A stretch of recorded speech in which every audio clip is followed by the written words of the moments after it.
Hello everyone, my name is Daniel and I'm just a casual racer, and today I want to show off one of our newest mods over at Historic Sim Studios, and that is the 1930s Roosevelt Raceway track, and this is available on our website right now.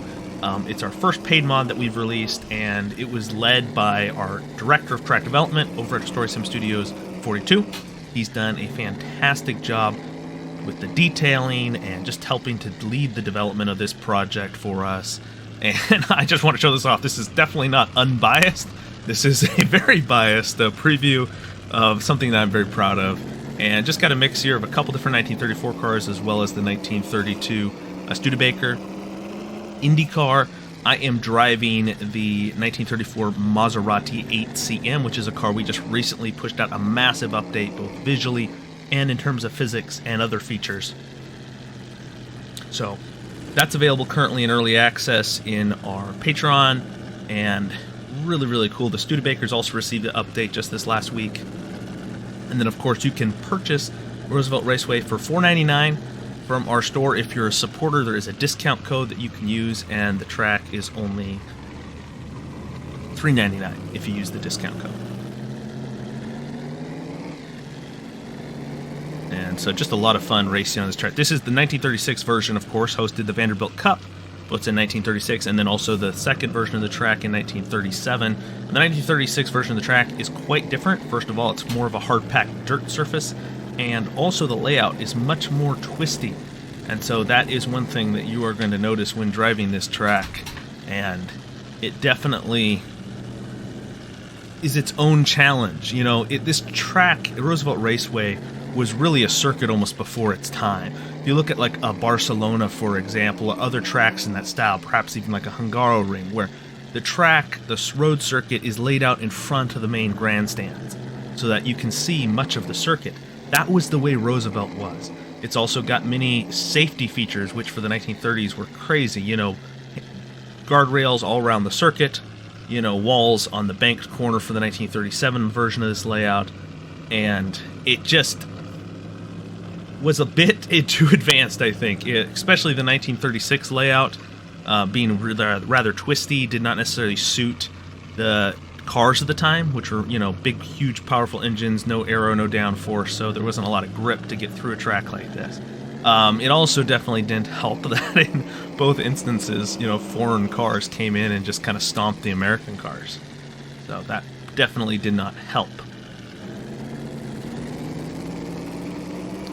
Alrighty, here, trying to navigate into the best we can in these battles with these other cars. Got some Alfa Romeos here passing my Maserati.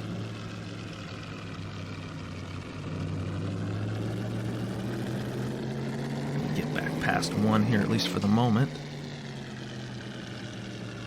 Coming around the corner here, sliding into the apex, see if I can get inside here of number 38.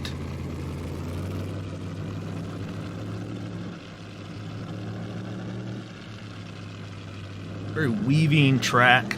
The trackside details, I think, are just great. We got, you know, really a lot of research into the types of, you know, tracksides. There's hangars and a lot of things here because of, you know, the airplanes and the airfield that was here.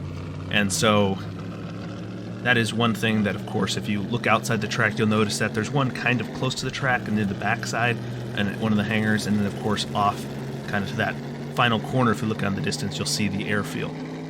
Here's the main grandstand. You'll see rather big, rather impressive for the time. This was turned into a horse racing track after the track went defunct, you know, kind of after World War II. It was no longer used for auto racing, but they did turn it into a horse racing venue. So we have the 1936 version layout, we have the 1937 layout, and then, of course, we also have the ARCA layout that was used, which is a reverse kind of half of the track, goes in the reverse direction for 1937. And then we also have a 1938 and 1939. There were midget ovals that were raced on the front straightaway. And so there was a longer one and then a shorter version, and we have both of those as well. So I will actually jump in here, and I'm going to drive the Studebaker and race at one of the midget ovals to show off that version of the track as well.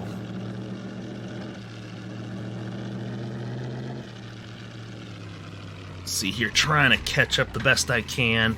These cars definitely have a little more speed, the P3, but I'm gonna hang in. Right now I've been working actually on the Alfa Romeo P3 as well as the Bugatti T59. Both of those are going to have substantial updates coming soon, both visual and in the physics department. You know, completely reworked and revamped. Second lap here of 3. This is quite a long circuit. I believe just over 6 kilometers in length. 6.2, 6.3, something like that. Quite a long circuit, around 4 miles, I believe. Which, you know, isn't super long for the time. That's a suitable length track, actually. Maybe even on the shorter side, except for the fact that this was definitely one of the slower tracks, and that's a little more twisty. It's definitely unique. I'm excited to see people, when they put them in their leagues and stuff, people's response to this circuit, especially this 1936 version of the circuit. It's just so different. The 1937 version of the circuit almost feels like a modern track in many respects, and it's a lot of fun to drive. It's a lot faster. But, like I said, it doesn't feel maybe quite as unusual as this version of the circuit does. This version is definitely has a unique character that is maybe unmatched by any other track that I know of in history. Just the continual looping back in and of itself, constant medium speed corners almost. Never quite able to reach full speed for a lot of the tracks.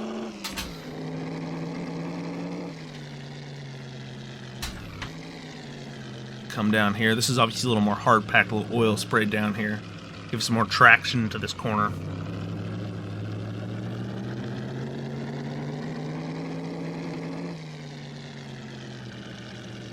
And we have that modeled so that you can feel that difference in the surfaces and things like that when you're driving. And we're gonna shoot past here, up the inside. See if we can take this position back.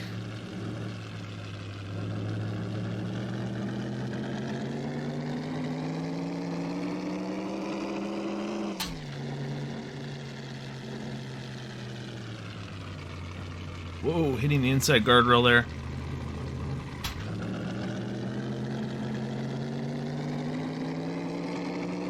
Accelerate onto the main straightaway here.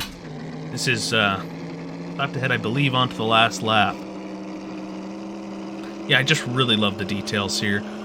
I hope when you guys download this, you know, it'll be really something enjoyable that you guys can use with the historic cars that we've been working on. It's, you know, it's a perfect kind of pairing piece. It's kind of like 1923 Tours that we've been working on, and that should have an update here. We're going to actually, in January is the plan for us to start heavily reworking that track. You know, we acquired from Grand Prix Experience, and we're going to really revisit starting in January, maybe have it out by February or so. And so the big update for that track. And that's going to be, obviously, that's supported through the Patreon, and that is going to be a free release once it's eventually finished up. And so, you know, we have most of our projects, especially anything that would require licensing, obviously has to be supported via donations and your support through Patreon or Discord, due to the fact, you know, we can't get the licensing. It's ultimately going to have to be a free release. The one thing we can give you is early access to those projects while they're still in development. And that's how we can kind of raise funding for those projects.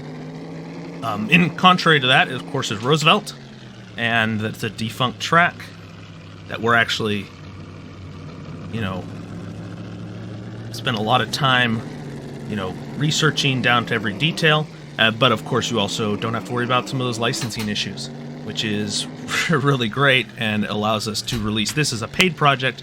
And entirely, you know, working in the background, internal testing and things like that to release a final product. I will mention we've had a couple of things come up. We're working on an update, bug fix a few things, and yeah, add some rain effects features to the track. A couple little things. So a little 1.01 update will be coming next week, or maybe even in time for the weekend. We'll see. Alrighty, here, number 32. Right on his tail. Fighting hard up the inside here.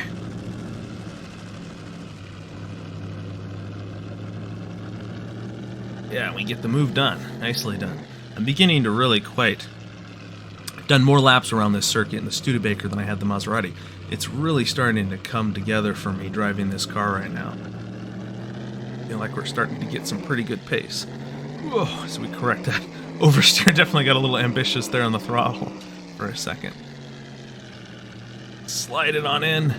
Power down, try to catch up to these guys.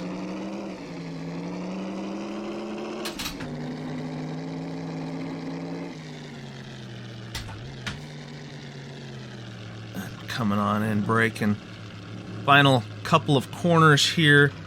We've been able to put together a couple of passes so far in this race in this section. I don't know if we'll get close enough to do something here. I think we're just a little too far out. Don't know, we'll see. Maybe the traffic, the fact these cars appear to be fighting will help me. Power down. Right here you can see, you'll notice off to the right as we come through this section, you'll see in the distance, that's the airfield and the hangars and things like that. We also got more stands off to our right here as well. So we come in inside here, hang it up the inside.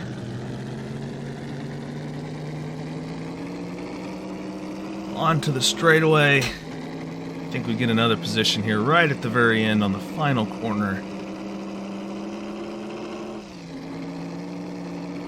Able to bring it home in 8th position. What a fun race that was. That was just a blast. And then I'd like to show you now the one of the midget ovals here in the front straightaway, just to give you an idea of some of the variety we have of circuits. Alrighty, and so now we've jumped into the 1939 version, the midget oval. It was just, back in the United States in this time, road course racing was just nowhere near as popular or successful as oval racing. The board tracks and things like that had just carved out a special place in the heart of, America, and so eventually the track got turned into essentially 2 ovals on the front stretch. You'll see there's a shorter version, which you'll see here as we drive past. You'll see the cut across where that is. And then there's the longer version here as well. And so this honestly feels a lot kind of like a little Martinsville or something along that nature. And so we're just going to be flying along here against 14 cars, doing the best we can to hang on to our position as we battle our way around this circuit. You'll see right in front of the front grandstands. And then, of course, as I mentioned, after World War II, they turned it into a horse racing facility. But I'm going to fight here, try to get up the inside. Whoa, counter steering out there. Going to have one more lap after this one, so we got, 3 more corners, 3 more chances potentially for a pass. Braking. There's some banking here. Definitely adds some interesting feel to the circuit.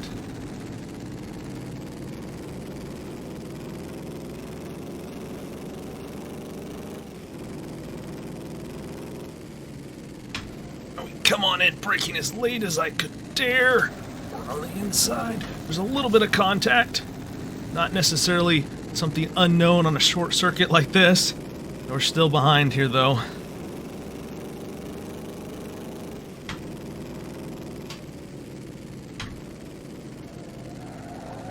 Oh, wait, we finished on the back straightaway there. So we finished 4th, so we weren't able to make the move there.